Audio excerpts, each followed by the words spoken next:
Hello दोस्तों, आप सभी को गुड मॉर्निंग है। आप सब दोस्तों का मेरे चैनल लेट्स एजुकेशन कोटपुतली पे स्वागत है। तो अपने जिला दर्शन की सीरीज के अंदर अपना आज नेक्स्ट जिला है अजमेर जिला। एक बार सभी दोस्त चैनल को बेल आइकन के साथ में लाइक शेयर और सब्सक्राइब भी कर दीजिए। तो अपन जानते हैं आज अजमेर ज़िले के बारे में। तो इस ज़िले की स्थापना कब होती है अजमेर ज़िले की? तो 7वीं शताब्दी में कर्नल जेम्स टोड के अनुसार अजमेर की स्थापना अजय राज के द्वारा की गई। जेम्स टोड के अनुसार 7वीं शताब्दी के अंदर अजमेर जिले की स्थापना अजय राज के द्वारा की जाती है। अजय राज ने 1113 में अजय राज शहर बसाया था। अजय राज ने 1113 ईस्वी में अजय राज शहर बसाया था और इसको चौहानों की राजधानी बनाया था। अजमेर को चौहानों की राजधानी भी बनाया था अजमेर जिले को। कब? 1113 ईस्वी के अंदर। अब अजमेर ज़िले के अंदर तहसील हैं, रूपनगढ़ है। इस ज़िले के अंतर्गत आने वाली तहसील किशनगढ़ है, पुष्कर है, पीसांगन है, नसीराबाद, अराई है और अजमेर है। तो ये इसके अंदर तहसीलें हैं अजमेर ज़िले के अंदर। और याद रखना, अजमेर ज़िले से 2 नए ज़िले बने हैं, केकड़ी और ब्यावर। केकड़ी ज़िला और ब्यावर ज़िला, ये 2 नए ज़िलों का गठन हुआ इस ज़िले से अलग होकर। यानी इस ज़िले से 2 नए ज़िलों का निर्माण किया गया है। 1192 तक अजमेर पर चौहानों का शासन रहा था। 1192 ईस्वी तक अजमेर पर किसका शासन रहा था? चौहानों का शासन रहा था। 1558 ईस्वी में अकबर ने अजमेर को मुगल साम्राज्य में मिला दिया। अकबर ने मुगल साम्राज्य में अजमेर को कब मिला दिया था? 1558 ईस्वी में, यानी मुस्लिम साम्राज्य के अंदर अकबर ने अजमेर को मिला दिया था। 1832 ईस्वी को अंग्रेजों ने अजमेर को राजपूताना रेजिडेंसी का मुख्यालय बनाया। किसने बनाया था? अंग्रेजों ने 1832 ईस्वी के अंदर अजमेर को कौन सी रेजिडेंसी का मुख्यालय बनाया? राजपूताना रेजिडेंसी का मुख्यालय बनाया। किसको? अजमेर जिले को बनाया। नेक्स्ट है 1 नवंबर 1956 ईस्वी को अजमेर राजस्थान का 26वां जिला बना। आज़ादी के बाद में 1 नवंबर 1956 को अजमेर है जो राजस्थान राज्य का 26वें नंबर का जिला बना था। और 1987 में 1987 को अजमेर राजस्थान का 6 नंबर का संभाग बना था। 6 नंबर का संभाग बना था अजमेर। कब?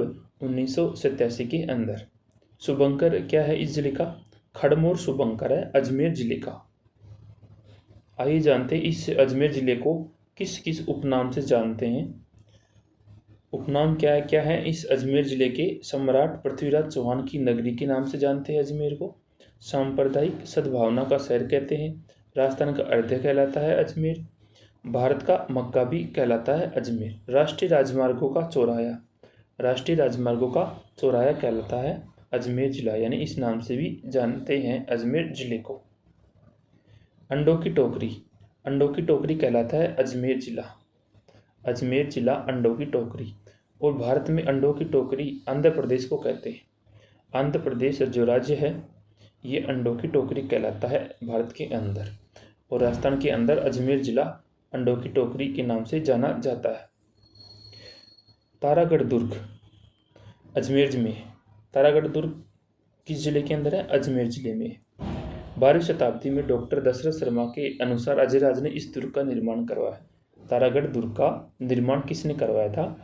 वो करवाया था अजय राज ने करवाया था। किसके अनुसार? डॉक्टर दशरथ शर्मा के अनुसार अजय राज ने इस दुर्ग का निर्माण करवाया। और कब करवाया? 12वीं शताब्दी के अंदर करवाया।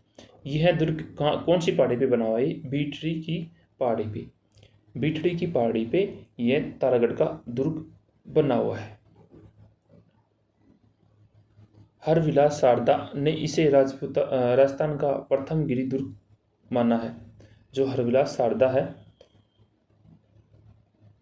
उन्होंने राजस्थान का प्रथम गिरी दुर्ग माना है। किसको? इस तारागढ़ दुर्ग को। उपनाम क्या है इस तारागढ़ दुर्ग के? राजस्थान का जिब्राल्टर कहलाता। राजस्थान का जिब्राल्टर किसने कहा? बिशप हैबर ने कहा राजस्थान का जिब्राल्टर किसको? तारागढ़ दुर्ग को। अरावली का अरमान कहलाता है तारागढ़। पूर्व का जिब्राल्टर भी कहते हैं इसको। राजपुताने की कुंजी कहलाता है। गढ़बीठड़ी दुर्ग के नाम से भी जाना जाता है और अजमेरू दुर्ग के नाम से भी ये तारागढ़ दुर्ग जाना जाता है। तो ये याद रखना, इस तारागढ़ दुर्ग के उपनाम है जो किन किन नाम से ये जाना जाता है। राजस्थान में सर्वाधिक स्थानीय आक्रमण तारागढ़ दुर्ग पर हुए। राजस्थान में सर्वाधिक स्थानीय आक्रमण कौन से दुर्ग पे हुए? तो वो हुए हैं तारागढ़ दुर्ग के ऊपर हुए हैं।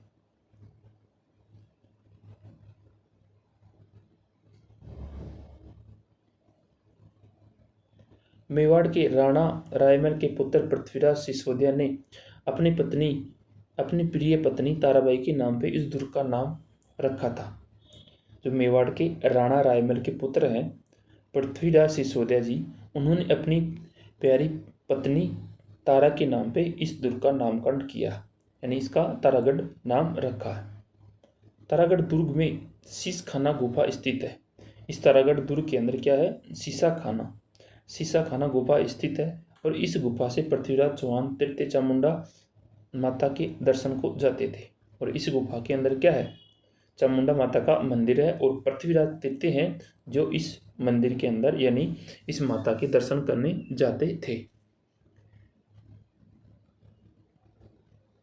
नेक्स्ट है, दारा सिको ने दोहराई युद्ध के बाद तारागढ़ दुर्ग में शरण ली थी। जो दारा सिको है उन्होंने दोहराई युद्ध के दौरान कौन से दुर्ग में शरण ली थी? तो मैं तारागढ़ दुर्ग के अंदर शरण ली थी। मालदेव की पत्नी उमादे, जिसको रूठी रानी के नाम से जानते हैं, वह आजीवन रूट कर तारागढ़ दुर्ग में रही थी। जो मालदेव की पत्नी है उमादे, जिसको रूठी रानी के नाम से जानते हैं, वो इसलिए जानते कि ये रूठ के तारागढ़ दुर्ग में रहने लगी थी तो उसका नाम पड़ गया था रूठी रानी। 17वीं शताब्दी में शाहजहाँ के सेनापति विठल दास गौड़ ने तारागढ़ दुर्ग की मरम्मत करवाई थी। 17वीं शताब्दी के अंदर शाहजहाँ के सेनापति थे कौन? विठल दास गौड़। तो उन्होंने तारागढ़ दुर्ग की मरम्मत करवाई थी। कब? 17वीं शताब्दी के अंदर। तारागढ़ के दर्शनीय स्थल कौन कौन से आइए जानते हैं। घोड़े की मजार स्थित है इस दुर्ग इसके अंदर। रोटी रानी का महल है। मीरान साहब की दरगाह है जिसको मीर सैयद हुसैन और सिंगवार की दरबारी कहते हैं। बांद्रा, इमली और घूंघट, गुगड़ी इत्यादि दुर्ग बने हैं इस तारागढ़ के अंदर। 5 प्रमुख कुंड स्थित हैं। इब्राहिम का झालरा है, बड़ा व गोल झालरा है इस तारागढ़ के अंदर। चामुंडा माता का मंदिर है इस तारागढ़ दुर्ग के अंदर और शीशा खान गुफा भी है इसके अंदर। और सम्राट पृथ्वीराज चौहान का स्मारक भी बना हुआ है। कहाँ पे? इस तारागढ़ दुर्ग के अंदर। इसे 1996 को राष्ट्र को समर्पित कर दिया गया था। किसको? जो स्मारक है सम्राट पृथ्वीराज चौहान का, इसको राष्ट्र को समर्पित कर दिया गया था। इस स्मारक को यानी देश को समर्पित कर दिया था 1996 के अंदर। अकबर का किला ये मैगजीन दुर्ग भी कहलाता है जो अजमेर के अंदर है। और कौन सी शैली में बना हुआ है? मुस्लिम शैली में बना हुआ एकमात्र दुर्ग है। कौन सा है? वो है मैगजीन दुर्ग जो अकबर का किला कहलाता है। निर्माण कब होता है इस किले का? 1570 ईस्वी में। और कौन करवाता है? अकबर इसका निर्माण करवाता है। ख्वाजा साहब के प्रति सम्मान प्रदर्शित करने के लिए संत दादू ने इस किले की नींव किसने रखी थी? संत दादू दयाल ने इस दुर्ग की नींव रखते हैं। और ख्वाजा साहब के प्रति सम्मान प्रदर्शित करने के लिए अकबर ने यह किला बनवाया था।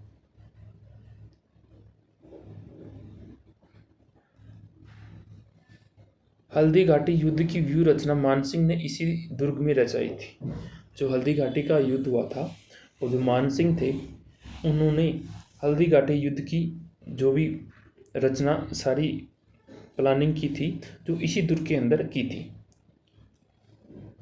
कौन से दुर्ग में? मैगजीन के दुर्ग जो अकबर का किला है उसके अंदर की थी। उपनाम क्या है? अकबर का दौलत खाना और शस्त्रागार कहलाता है। इसके उपनाम है, ये इन दो उपनामों से जाना जाता है, अकबर का दौलत खाना या शस्त्रागार। 10 जनवरी 1616 ईस्वी में इंग्लैंड के सम्राट जेम्स का दूत सर टॉमस रो इसी दुर्ग में जहांगीर से मिला था और उसे व्यापार करने की अनुमति मिली थी। जो इंग्लैंड के सम्राट जेम्स का दूत है सर टॉमस रो, वो इसी दुर्ग के जहांगीर से मिला था। किससे मिला था? जहांगीर से मिला था। और क्या अनुमति दी थी? बिजनेस करने की अनुमति दी थी।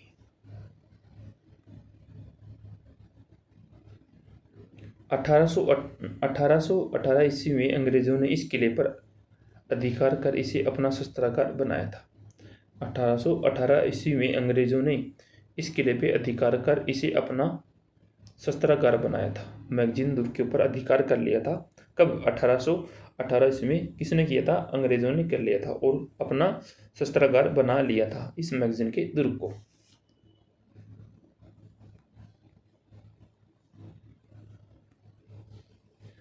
उन्नीस 1908 ईस्वी से यहाँ पे राजपूताना म्यूजियम संचालित है। इस दुर्ग के अंदर 1908 से यहाँ पे राजपूताना म्यूजियम संचालित है। राजपूताना म्यूजियम का उद्घाटन P.A. कोलविन के द्वारा किया गया था। राजपूताना म्यूजियम है, इसका उद्घाटन P.A. कोलविन के द्वारा किया गया है। मैगजीन दुर्ग को संरक्षित स्मारक घोषित कब किया था? वो किया था 1968 को, यानी 1968 के अंदर मैगजीन दुर्ग को संरक्षित स्मारक घोषित किया गया। अकबर के पुत्र दानियाल का जन्म मैगजीन दुर्ग में हुआ था। जो अकबर का किला है, जिसको मैगजीन का दुर्ग कहा जाता है, इसी के अंदर अकबर के पुत्र दानियाल का जन्म हुआ।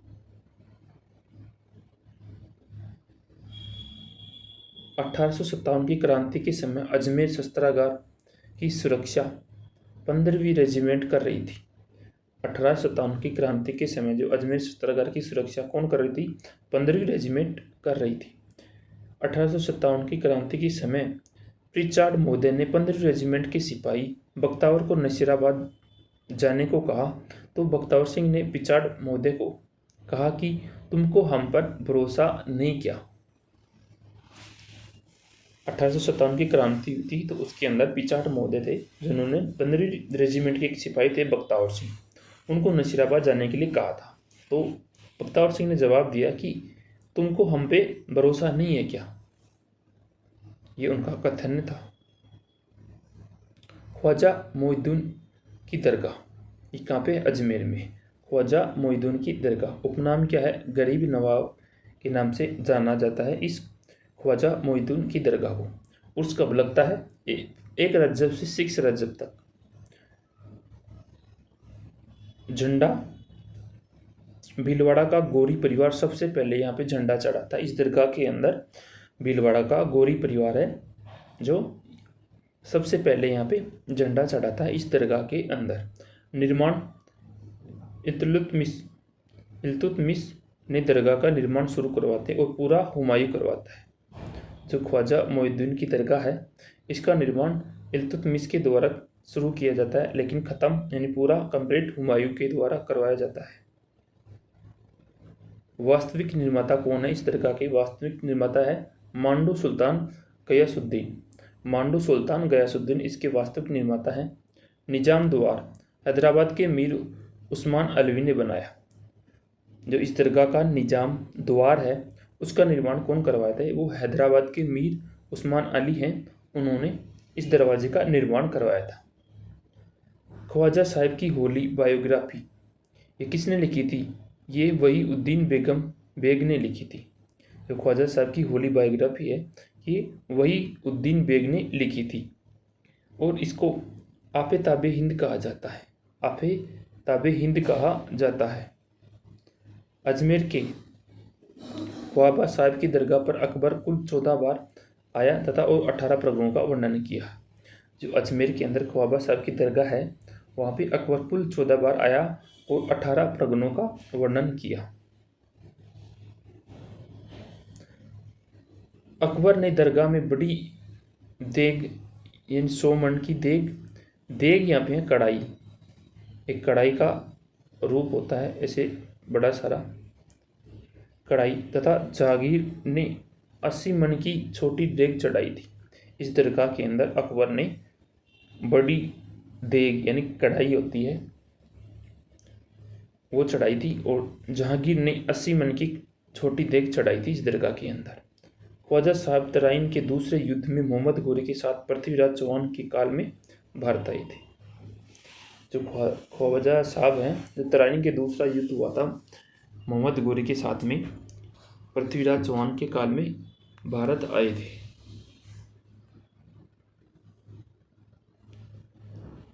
मोहम्मद गोरी ने ख्वाजा साहब को हिंद का आध्यात्मिक गुरु कहा।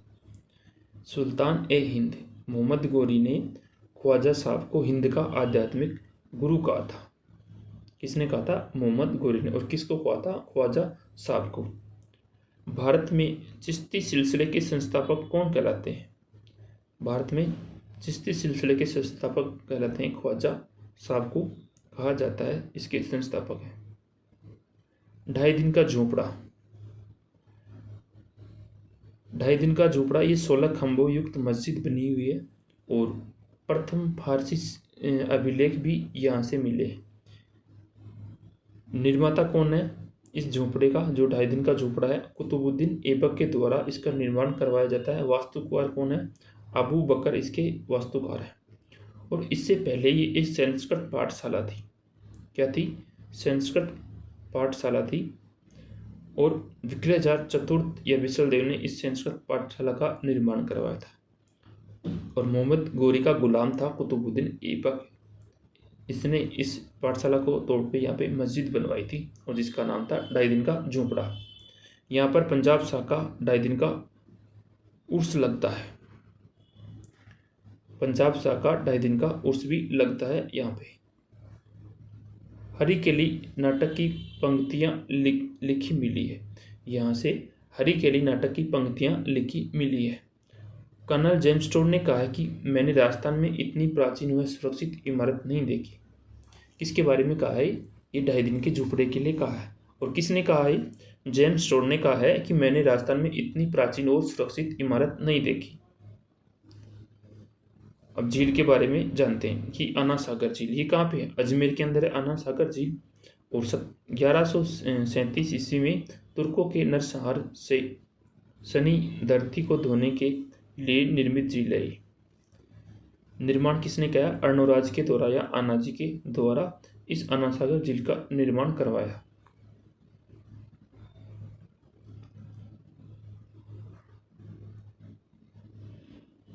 अब ये झील किस नदी के किनारे है? चंद्रा नदी के किनारे पे ये झील है। और यहाँ पे वराहदरी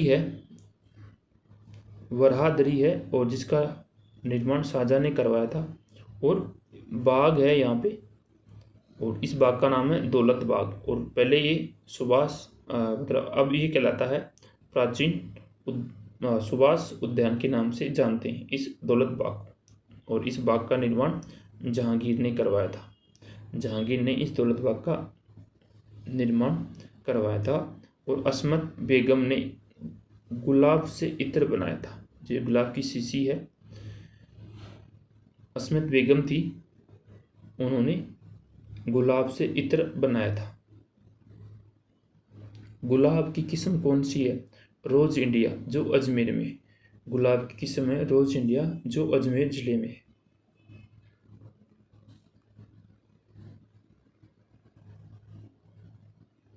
सोनी जी की नसिया।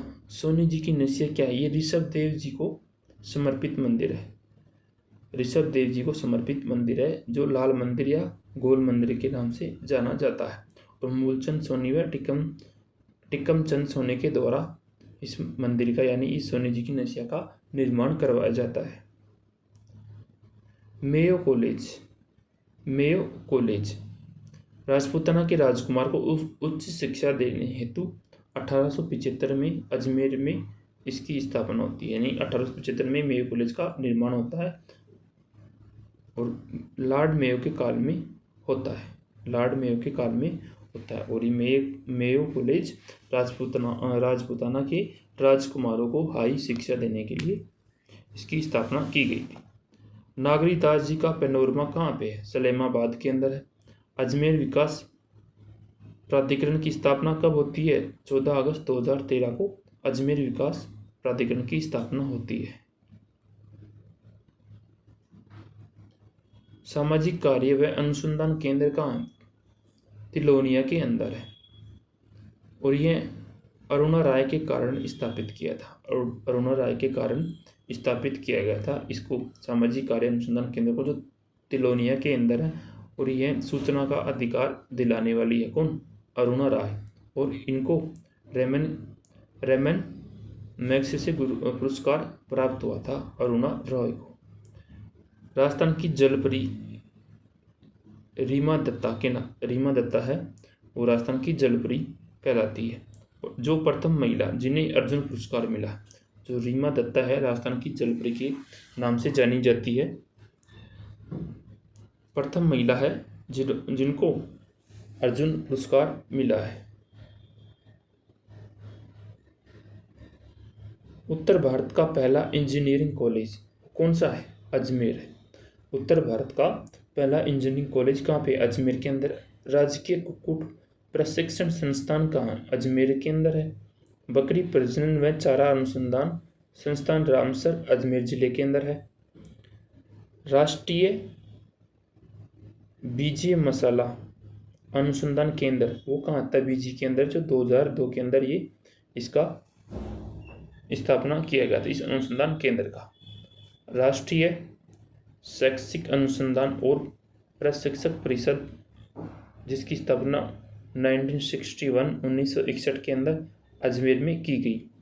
राजस्व मंडल, इसकी स्थापना 1 नवंबर 1949 यानी 1 नवंबर 1949 के अंदर अजमेर जिले के अंदर की गई राजस्व मंडल की।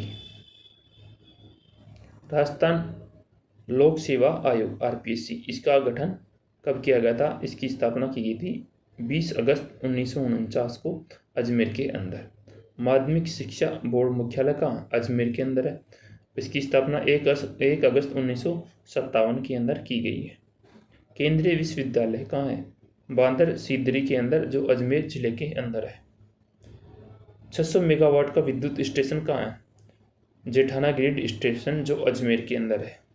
और 2 हॉर्स पावर का सौर ऊर्जा स्थल कहाँ है? चाचीवास अजमेर जिले में।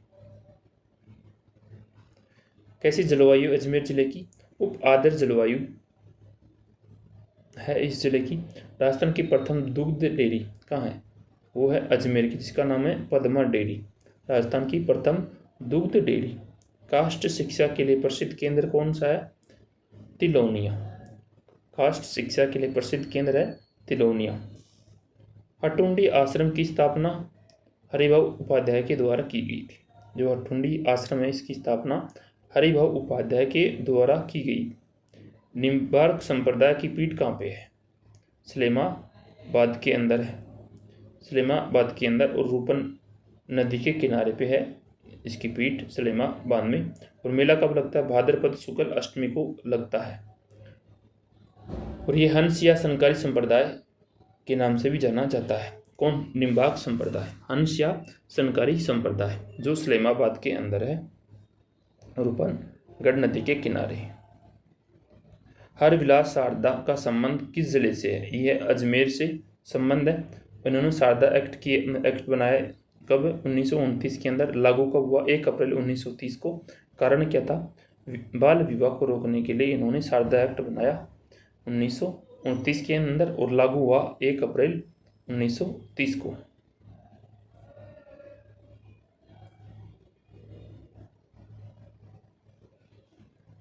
हिंदुस्तान मशीन टूल्स की स्थापना कब होती है? 1967 के अंदर अजमेर के अंदर इसकी स्थापना होती है। चेकोस्लोवाकिया की सहायता से इस HMT हिंदुस्तान मशीन टूल्स की स्थापना होती है। आतेड़ की छतरियाँ, जिसको दिगंबर जैन संप्रदाय की छतरियाँ कहते हैं। हनारेली जैन मंदिर कहाँ? किशनगढ़ के अंदर है। नवग्रह जैन मंदिर कहाँ? किशनगढ़ के अंदर है। मार्बल मंडी के नाम से विख्यात कौन? किशनगढ़ है। मार्बल मंडी के नाम से विख्यात किशनगढ़ जाना जाता है। वीर तेजाजी का मंदिर कहाँ है? सुरसरा किशनगढ़ के अंदर है। यहाँ पे तेजाजी ने दम तोड़ा था। तेजाजी ने दम तोड़ा था यहाँ पे। मेला कब लगता है? भाद्रपद शुक्ल दशमी को मेला लगता है। पुजारी कौन है? माली जाति के पुजारी होते हैं तेजाजी के। किशनगढ़ शैली स्थापना 1609 के अंदर किशन सिंह के द्वारा किशनगढ़ का नाम रखा है और किशनगढ़ की स्थापना होती है 1609 के अंदर। और ये चित्र शैली, किशनगढ़ की शैली कैसी है? बनी ठनी चित्र शैली है। और राठौड़ों का तीसरा केंद्र रहा है किशनगढ़। राठौड़ों का तीसरा केंद्र रहा है किशनगढ़। और सवन काल कौन सा था? सावन सिंह का था सवन काल में। और नागरीदास भी कहा जाता है किसको? सावन सिंह को नागरीदास भी कहा जाता था। और इस चित्र शैली जो किशनगढ़ शैली है, इसका सवन काल कौन था? ये सावन सिंह का था सवन काल, जो नागरीदास के नाम से जाना जाता है। मुख्य जो प्रमुख चित्रकार हैं इस शैली के, किशनगढ़ शैली के, मोरध्वज और निहालचंद है। अन्य चित्रकार हैं अमरचंद, इनका ग्रंथ है चांदनी रात की संगोष्ठी। अमरचंद है, इनका ग्रंथ है चांदनी रात की संगोष्ठी। और सवाईराम, बदन सिंह, सीताराम, लाडलीदास और छोटू इसके प्रमुख चित्रकार हैं इस शैली के, किशनगढ़ चित्र शैली के। बनी ठनी का उपनाम, जिसको भारत की मोनालिसा के नाम से जानते हैं, भारत की मोनालिसा कहलाती है बनी ठनी। वल्लभ संप्रदाय का प्रभाव है इस शैली के अंदर। वसली कागजी चित्र, यानी कागज के ऊपर कागज रखी है, बनाई गई है। और डाक टिकट कब होती है जारी? 5 मई 1973 को, 1973 के अंदर 20 पैसे का डाक टिकट जारी होता है। और लिपि कैसी है? इसमें अल्बर्ट हॉल, पेरिस व किशनगढ़ संग्रहालय में। प्रतिलिपि अल्बर्ट हॉल, पेरिस और किशनगढ़ संग्रहालय के अंदर है। बनी ठनी को रसिक प्रिया राधा के रूप में दर्शाया गया है। जो बनी ठनी है,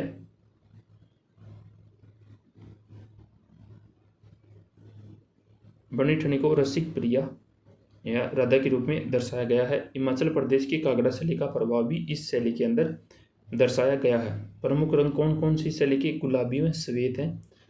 प्रमुख वृक्ष केला है। प्रमुख पक्षी मोर व बतख इस शैली के अंदर है, किशनगढ़ शैली के अंदर।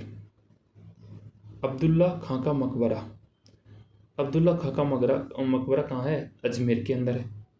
सफ़ेद संगमरमर से निर्मित सैयद बंधु द्वारा अपने पिता की याद में ये मकबरा बनवाया गया था। नोट लिख के मेंशन किया है कि पीर अब्दुल्ला का मकबरा कहाँ पे है? भगवानपुरा बांसवाड़ा के अंदर है। और यहाँ पे पीर फखरुद्दीन की दरगाह भी है बांसवाड़ा के अंदर। चरी नृत्य, चरी नृत्य ये किशनगढ़ का है और गुर्जर जाति के द्वारा किया जाता है। और प्रसिद्ध नृत्यांगना कौन है? फल्गू बाई, जो इसमें मटकी होती है, डांस करती है। उसके अंदर जो कपास की रुई होती है वो इसमें मटकी के अंदर चलते रहते हैं, तो इसको कहते हैं चरी नृत्य। और एक कैसा है? व्यावसायिक लोक नृत्य है। और को किस अवसर पे किया जाता है? विवाह के अवसर पे, पुत्र जन्म पे ये किया जाता है।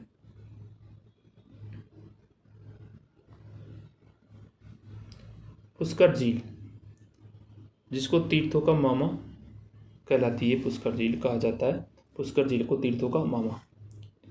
काला डेरा झील, अर्धचंद्राकार झील और ज्वालामुखी निर्मित झील, ये ज्वालामुखी से भी बनी है, इसके उपनाम है। इस पुष्कर झील को किस किस नाम से जानते हैं? कोकण तीर्थ व तीर्थराज भी कहलाती है पुष्कर झील। हिंदुओं का 5वां तीर्थ, ब्रह्मा द्वारा पुष्प फेंकने पर निर्मित, यह भी माना जाता है कि ब्रह्मा जी के द्वारा पुष्प फेंकने की इसका निर्माण किया गया। और 52 घाट वाली झील भी कहलाती है पुष्कर झील। कनाडा की सहायता से इसका निर्माण किया गया था 1997 के अंदर।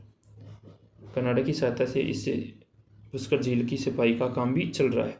और पुष्कर मेला कब लगता है? कार्तिक पूर्णिमा को पुष्कर मेला लगता है। और 1911 के अंदर मैडम मेरी के आगमन पर जनाना घाट बनाया था। पुष्कर झील के अंदर जनाना घाट का निर्माण किया गया था मैडम मेरी के आगमन पर। और पुष्कर के अंदर मंदिर कौन कौन से हैं? यहाँ पे पुष्कर के अंदर रोपवे भी है और ये मंदिर है।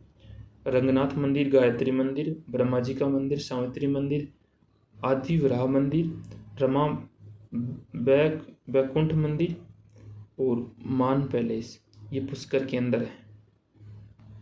घाट कौन कौन से हैं पुष्कर के अंदर? कौन कौन से घाट है पुष्कर के अंदर? है घाट, गो घाट है, गांधी घाट है, जहाँ पे गांधी जी की अस्थियों का विसर्जन किया था, गांधी घाट। और विश्वामित्र की तपस्या भंग की, किस? मेनका के द्वारा विश्वामित्र की तपस्या भंग की। कौरव व पांडवों का मिलन होता है यहाँ पे। राम ने अपने पिता का पिंडदान किया था, कहाँ? पुष्कर झील में। कालिदास ने अभिज्ञान शकुंतलम ग्रंथ की रचना की थी यहाँ पे। और गुरु गोविंद सिंह ने 1705 में गुरु ग्रंथ साहिब पाठ को पढ़ा था। गुरु गोविंद सिंह हैं, उन्होंने 1705 के अंदर गुरु ग्रंथ साहिब पाठ को पढ़ा था। लूनी नदी, इसका उद्गम होता है नागपाड़ अजमेर जिले से। नागपाड़ अजमेर जिले से। समापन कहाँ होता है? कच्छ का रण, गुजरात, अरब सागर के अंदर इसका समापन होता है इस नदी का। कुल लंबाई कितनी है इसकी? 495 किलोमीटर है कुल लंबाई। और राजस्थान के अंदर इसकी 330 किलोमीटर इस नदी की लंबाई है। लूनी नदी जब नागपाड़ पुष्कर में भारी वर्षा होती है तो बालोतरा में बाढ़ आती है। और यह नदी उद्गम से, यानी नागपाड़ से जब वहाँ से निकलते हैं बालोतरा तक तो मीठी रहती है, और बालोतरा में जाने के बाद उसके बाद से खारी हो जाती है। तो इसको खारी मीठी नदी के नाम से भी जानते हैं, लूनी नदी को। उपनाम कौन कौन से हैं इस नदी के? उपनाम कौन से हैं? मरु आशा, मरुवृद्धा, मारवाड़ की गंगा, लवणवती नदी के नाम से जानते हैं, शिकारा नदी, और अंत सलीला। कालिदास जी ने ये नाम दिया था, अंत सलीला इस नदी का नाम दिया गया था। और आदि खारी, आदि मीठी और सरगावती इसके उपनाम हैं। भवा क्षेत्र कौन से इसके? अजमेर, नागौर, ब्यावर, जयपुर ग्रामीण, बालोतरा, बाड़मेर और सांचौर इसके भवा क्षेत्र हैं इस लूनी नदी के। लूनी एकमात्र सहायक नदी है जिसका उद्गम अरावली से नहीं होता है तथा यह लूनी में दाहिनी ओर से मिलती है। कौन? जोजड़ी नदी। लूनी एकमात्र सहायक नदी जिसका उद्गम अरावली से नहीं होता है और यह लूनी के दाहिनी ओर से मिलती है, तो वह जोजड़ी नदी मिलती है। फाय सागर झील कहाँ पे? अजमेर में। इसका निर्माण होता है 1891 से लेकर 1892 के बीच में इसका निर्माण होता है। और अकाल राहत कार्यों के दौरान निर्मित अंग्रेज एक इंजीनियर थे, इंजीनियर फाय के निर्देशन में इस झील का निर्माण बांडी नदी के पानी को रोक के करवाया गया था। जो बांडी नदी है उसके पानी को रोक के इस फाय सागर झील का निर्माण करा गया था। और अकाल राहत कार्यों के दौरान इसका निर्माण करवाया गया था, जो अंग्रेज थे इंजीनियर फाय के निर्देशन के अंदर। इस झील में पानी भर जाने के बाद में इस झील का पानी आना सागर झील में जाता है। जो फाय सागर झील है, इस झील के अंदर पानी भर जाने के बाद में आना सागर झील के अंदर पानी जाता है। जिनदत्त सूर्य की समाधि कहाँ है? दादाबाड़ी अजमेर के अंदर है। कोबरानाथ मंदिर कहाँ है? अजमेर के अंदर है। लाकन कोटी जिसको हिजड़ों की गद्दी कहा जाता है, जो अजमेर के अंदर है। कल्प वृक्ष मेला ये कहाँ पे? अजमेर में बढ़ता है। और कब बढ़ता है? हरावली अमावस्या को मंगड़ियावास के अंदर ये कल्प वृक्ष मेला बढ़ता है। मकरेड़ा झील कहाँ है? मकरेड़ा झील अजमेर के हैं। और डंपिंग यार्ड भी कहाँ है? अजमेर के अंदर है। तो ये अपना अजमेर जिला दर्शन कंप्लीट हुआ है। तो सभी दोस्तों का थैंक यू जुड़ने के लिए, और कमेंट करके बताना कि आज का सेशन कैसा था। जय हिंद, जय भारत।